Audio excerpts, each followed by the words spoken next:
And at this time, what I want to bring up, have Adam come on over. I think he's the CEO of Bill. But it depends on who you ask. It depends on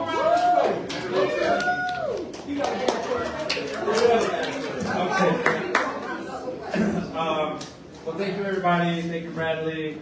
I do have some remarks because I don't want to leave anybody out. But no, it's exciting. When I came to Build, actually, we had already moved, so we were in Austin.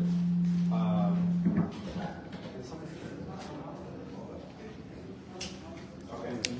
So, but my first job was right here in California at Casa Central, and I learned about Build like within the first few months of me starting there. And the first person I met, Coco, and he was so loud. I thought he was screaming at people. I didn't understand. He was just loud. I didn't know what was going on. And but I saw the way he worked with our young people. I saw what he was doing, and you could see the love pour out of him. And that to me was the representation of Bill and my introduction here in Humboldt Park. So it's absolutely great that we are still here in Humboldt Park. And I know when we left, Carmen Rance Flores, who left, she was very clear to tell me, you left like a man leaves a woman. You left me high and dry. You didn't say goodbye. You just left me out there. And we all love and know Carmen. And I was like, Carmen, but I didn't do that. That was before me. But I think what that says to me is what Build embodies and what it means to her and what Build means to the neighborhood and the community.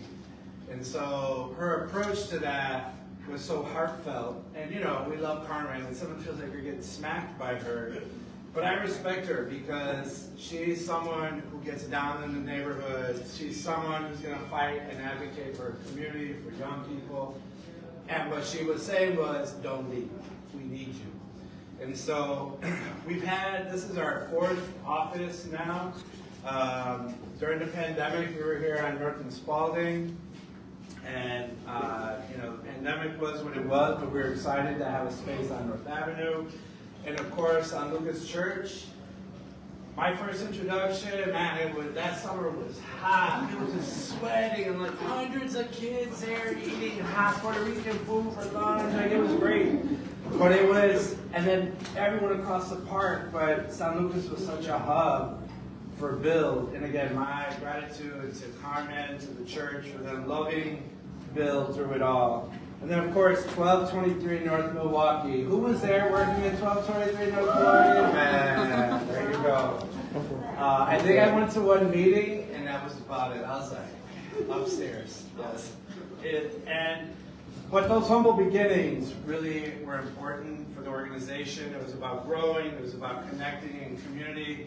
And it wasn't about, did we have all the fancy, flashy stuff? It was like, we're about the work. And I honor and appreciate Bill's history, certainly, and being here in Humboldt Park. So, because we were born here, we will always have a presence here, and we don't know what the future holds for Bill as we think about space. But we're happy to anchor where we're at right here, provide services to the neighborhood, to the community, and as always, be a partner to our schools, to the other organizations. We want to be part of planning and thinking about how this neighborhood looks and what services the community needs. Humboldt Park the park itself has also been a home. We do the Donna Dudley Peace League every year there. We're at the Little Cubs field, and just to see summers spent there with our young people. We're at Erie Charter School. I know when we left Carmen at the San Lucas Church, Erie Charter invited us in, and so we've been there ever since for almost 9 years now. Pedro Viso Campos High School, Clemente, we're also at Piccolo, partners with Bright Campus City Colleges, also PRCC, so all these people, organizations that we are connected with, and many more. We want to continue to strengthen those relationships and partnerships and continue to grow those. So this will always be Bill's home. It's always going to be in our heart. It will always be what it is. I know we have a built this campus in the Austin neighborhood, and that's our home, of course, as well. But our heart grew and was nurtured here in this neighborhood in Humboldt Park. And we're excited to be able to open something here to celebrate and to share into the community.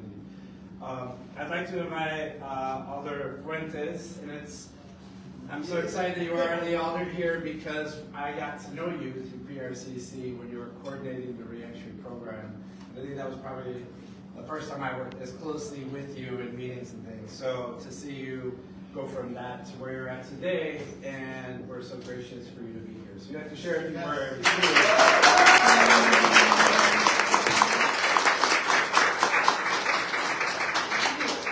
Well, first I want to thank Bill and all the folks that made it possible for this opening today. We're in the old Chicago Wire. It's bizarre to be in this space and to have seen it transform.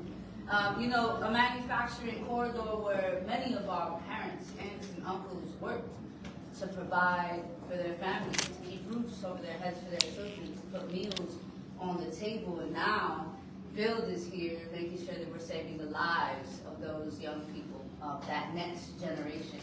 And so it's a beautiful moment, right? To watch spaces transform.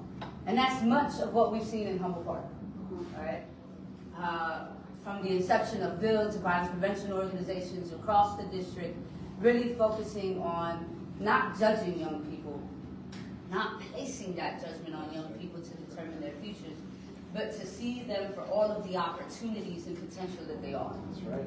Like, I don't know how much you all know about me, right? But I grew up in Humboldt Park, on Kedzie in between Beach and Hirsch.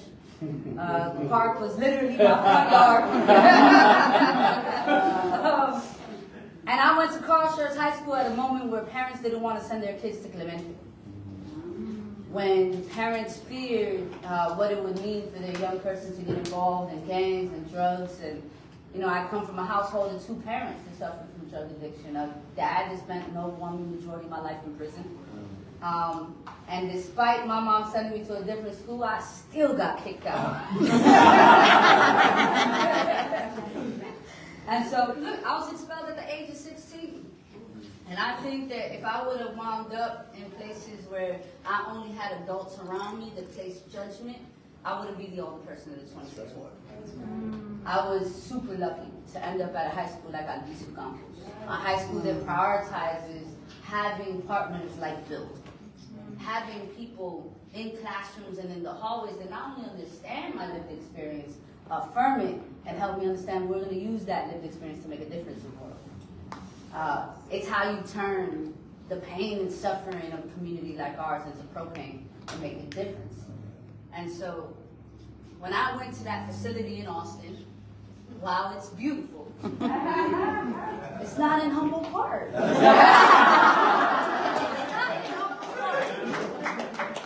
so I met with Adam and the team. I'm like, yeah, this place is beautiful. We're gonna play.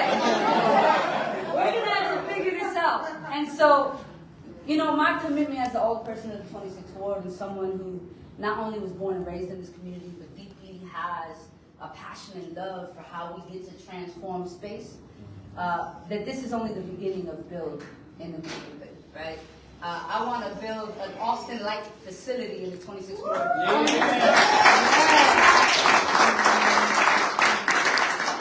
so, Adam and I and the team and the board, we're going to look at sites all over the 26th ward. Because You heard it. young people, someone's recording. Because look, young people in this community, like in many communities across the entire city of Chicago, need you all more than ever. Need you all more than ever.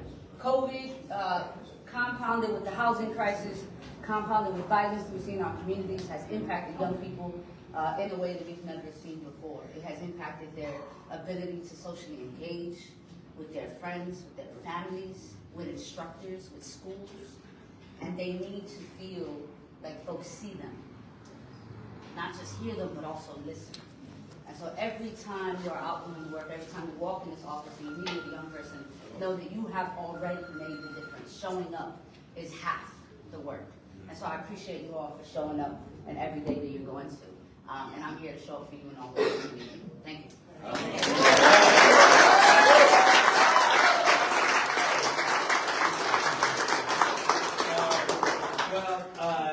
Thank you, Alder Fuentes.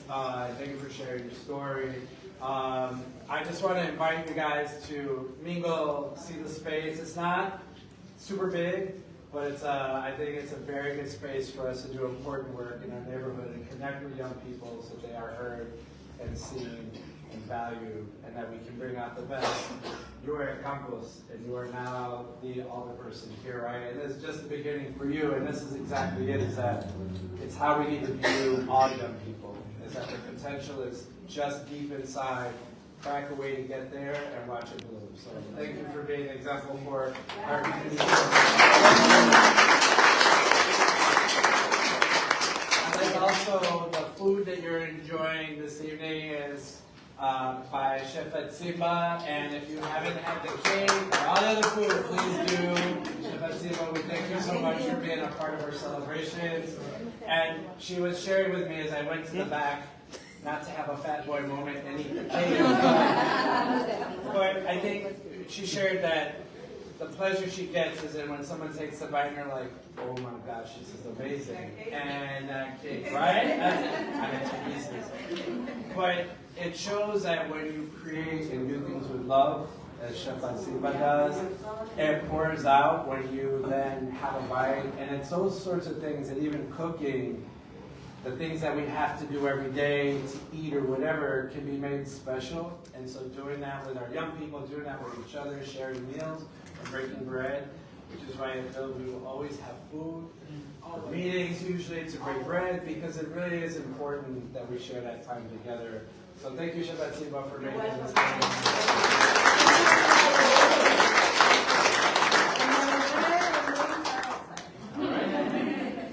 I think that concludes the short program.